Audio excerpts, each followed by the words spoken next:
Hi, today I will be showing you how to set up your best bee trap. The best bee trap is a perfect way of saving your home from the destruction of carpenter bees without using any pesticides or toxic chemicals. It is important to remember that before setting up your best bee trap, you must plug any pre-existing nets. Inside the box, you'll find a tips and tricks cards with ways on how you can improve your best bee trap, as well as an instruction manual explaining how to set up the trap. Step 1 is to pull the trap outside the box using the hanging string. The bottom receptacle should then become visible. Step 2 is to lock the receptacle in place. You do this by pulling down on the clear plastic.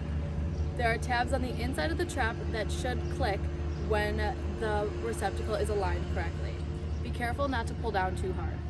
Step 3 is to take out the 3-meter pull cord. On the pull cord is a metal clip and a metal ring. If you plan to place the trap in a hard-to-reach location, attach the metal clip to the bottom of the receptacle.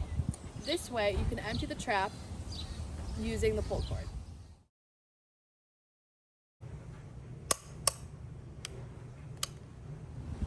If you plan to place the trap in an easily accessible location, you do not need the pull cord. You can empty the trap by pushing down on the receptacle like this.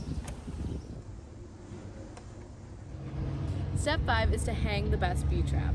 You can do this by using the hanging string located at the top of the plastic roof, or by mounting it using the 2 mounting screw holes. For more information on carpenter bees and our best bee traps, check out the tips and tricks card as well as visit our website at bestbeebrothers.com.